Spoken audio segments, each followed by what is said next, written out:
Hello students, welcome to my channel. और हम क्या कर रहे थे, लाइफ प्रोसेसेस कर रहे थे क्लास 10th का। तो we have already discussed about nutrition, respiration and transportation. Now it is our last topic, that is excretion. Okay, तो एक्सक्रीशन का मीनिंग क्या होता है? एक्सक्रीशन मीनिंग होता है removal of nitrogenous waste, removal of nitrogenous waste from the body of organism। ये nitrogenous waste जो होगा वो कहाँ होगा? ब्लड के अंदर होगा। और अगर हम बात करते हैं ह्यूमन बीइंग्स की, तो ह्यूमन बीइंग्स के अंदर ये नाइट्रोजिनस वेस्ट क्या होता है? यूरिया।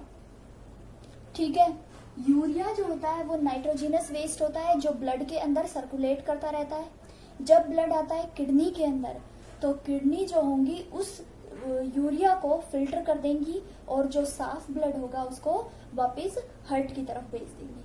ठीक है, तो जो यूरिया फिल्ट्रेशन का काम होता है, यानी जो हमारा एक्सक्रीटरी सिस्टम है उसके अंदर कौन आता है? किडनी। ठीक है, किडनी, उसके बाद यूरेटर्स,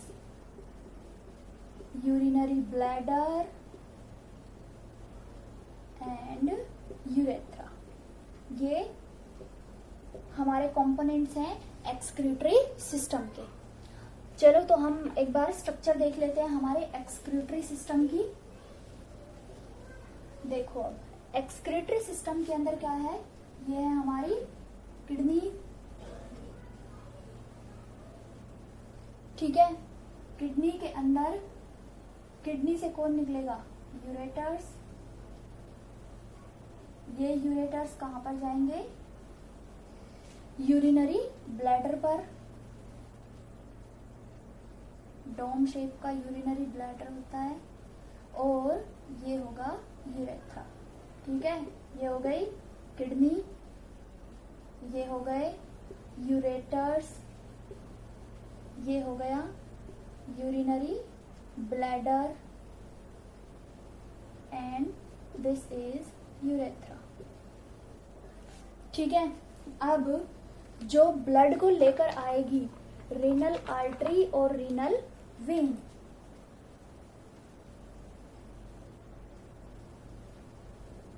ठीक है, एक ये होगी और एक ये होगी। ये मैं अलग अलग दिखा रही हूँ, अदरवाइज ये एक जैसी सी दिखती है, एक साथ ही दिखती है।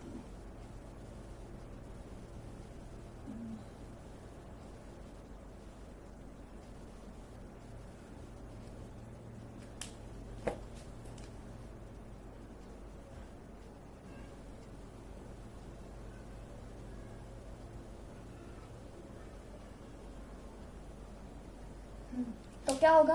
ब्लू वाले में क्या है? डीऑक्सीजनेटेड ब्लड है। तो जो ब्लड होगा वो ऐसे आएगा वापस। ठीक है, और जो ब्लड को लेकर आ रहा है हार्ट से, वो ये है रेड वाली। ठीक है, ऑक्सीजनेटेड ब्लड जो होगा वो रेड वाले से आ रहा है, यहाँ आएगा। ऑक्सीजनेटेड ब्लड सप्लाई कर दिया। किडनी जो होंगी वो ऑक्सीजन को ले लेंगी, अपनी मेटाबॉलिक एक्टिविटीज करेंगी किडनी सेल्स। इसके अलावा किडनी के अंदर क्या होता है? नेफ्रॉन होता है। नेफ्रॉन, ये नेफ्रॉन क्या होता है? स्ट्रक्चरल और फंक्शनल यूनिट होता है किडनी की।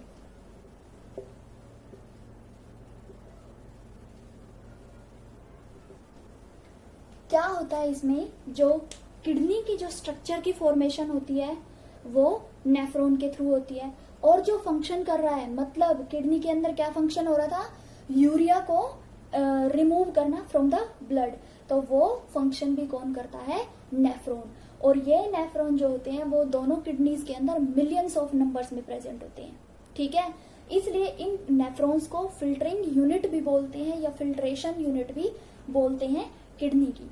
किडनी के अंदर क्या होंगे? नेफ्रॉन होंगे, ये नेफ्रॉन यहाँ पर प्रेजेंट है, मान लो नेफ्रॉन नेफ्रॉन है, ठीक है। नेफ्रॉन की स्ट्रक्चर हम आगे बताएंगे। तो यहाँ पर नेफ्रॉन प्रेजेंट होंगे।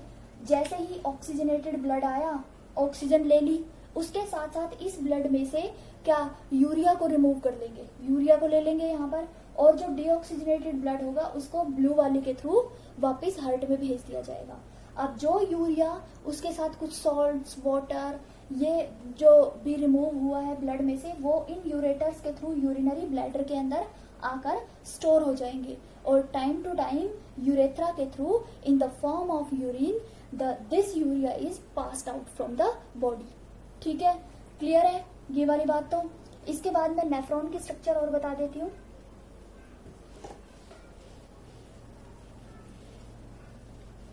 तो देखो नेफ्रॉन कैसा होता है। नेफ्रॉन कुछ ऐसा होता है।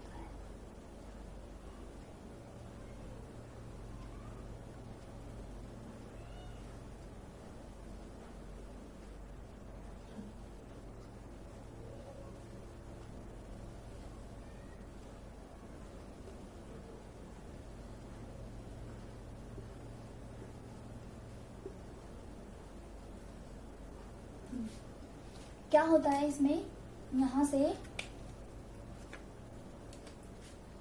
ब्लड आएगा और यहां से ये ब्लड बाहर जाएगा, यहां से एंटर करेगा, ये यहाँ पर हाईली कोल्ड होगा, और यहाँ से ये लीव आउट करेगा। यहाँ से एंटर कर रहा है, यहाँ से लीव आउट कर रहा है, मतलब ब्लड यहाँ पर आएगा, यहाँ हाईली कोल्ड फॉर्म में घूमेगा, और फिर यहाँ पर इसकी फिल्ट्रेशन हो जाएगी, इसमें से यूरिया, वाटर और सॉल्ट्स रिमूव कर दिए जाएंगे, और बाकी जो ब्लड होगा वो वापस भेज दिया जाएगा। ठीक है, क्या होगा, जो ये वाला पोर्शन होता है इसको बोलते हैं ग्लोमेरुलस। ठीक है, ये वाला पोर्शन ग्लोमेरुलस हुआ। ये बाहर वाला जो है वो बोमेन्स कैप्सूल, ये होगी पीसीटी। पीसीटी मतलब प्रोक्सिमल कन्वोल्यूटेड ट्यूबूल। ये होगी डीसीटी, ये होगी लूप ऑफ हेनले, और ये होगी हमारी कलेक्टिंग डक्ट।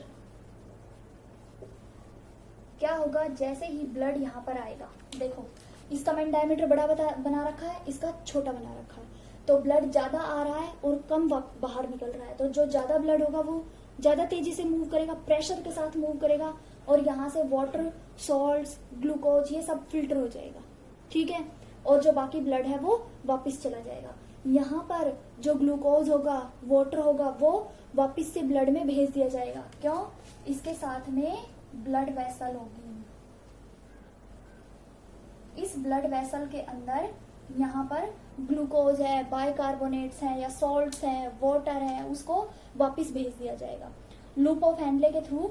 अब ये नीचे आएगा और डीसीटी के अंदर कुछ वाटर के मॉलिक्यूल्स फिर से ब्लड के अंदर भेज दिए जाएंगे, क्योंकि इस फिल्ट्रेट में जितना ब्लड आया है, सॉरी जितना वाटर आया है, अगर उतना का उतना हम यूरिन के थ्रू पास कर दें तो हम पूरे दिन यूरिनेट ही करते रहेंगे और हमारी बॉडी के अंदर डिहाइड्रेशन की प्रॉब्लम आ जाएगी, वाटर की कमी हो जाएगी। इसलिए इस वाटर को वापस से ब्लड के अंदर भेज दिया जाएगा, और ये काम कौन करेगा, नेफ्रॉन करेंगे।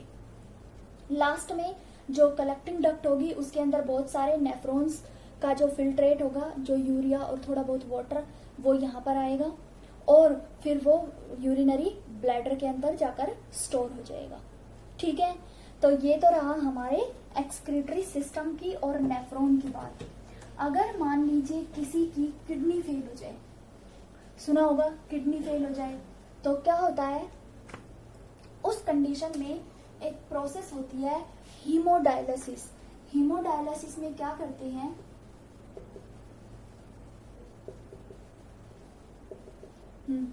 हीमोडायलिसिस में क्या करेंगे, जो ब्लड होगा उसको जो हमारी क्या होगी, आर्टरी होगी, सॉरी वेन जो होगी, उस वेन के थ्रू आर्टरी के थ्रू ब्लड को बाहर निकाला जाएगा।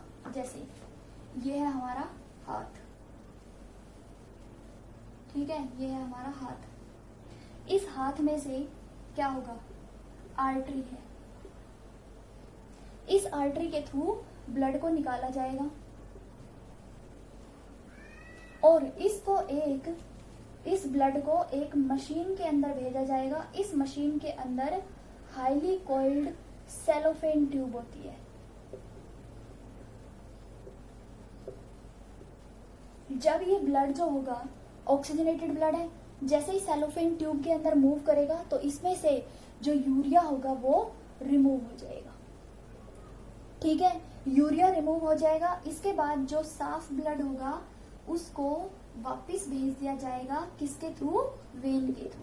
अब ये वेन जो होगी वो हार्ट के अंदर जाएगी और हार्ट के पास जाकर ऑक्सीजन कलेक्ट करेगी, ठीक है। तो आर्टरी से ब्लड को निकाला जाएगा, सेलोफेन ट्यूब के अंदर उसको सर्कुलेट करवाया जाएगा। अब भाई जैसे ही बॉडी से बाहर ब्लड आएगा तो वो क्या है, क्लोटिंग हो सकती है उसकी, इसलिए वहां पर कुछ एंटी कोगुलेटिंग प्रोटीन्स यूज किए जाएंगे ताकि ब्लड जो है वो कोगुलेट ना हो। जिस फॉर्म में निकला है लिक्विड फॉर्म में, उसी लिक्विड फॉर्म में इसको वापस भेजा जाएगा, ठीक है। तो हो गया क्लियर। इसके बाद हम बात करते हैं एक्सक्रीशन इन प्लांट्स की। हीमोडायलिसिस उस कंडीशन में किया जाएगा जब दोनों किडनी फेल हो जाए। अगर एक किडनी काम कर रही है अच्छे से तो हीमोडायलिसिस की कोई जरूरत नहीं होती, ठीक है। इसके बाद हम बात कर रहे हैं हमारे किसकी, एक्सक्रीशन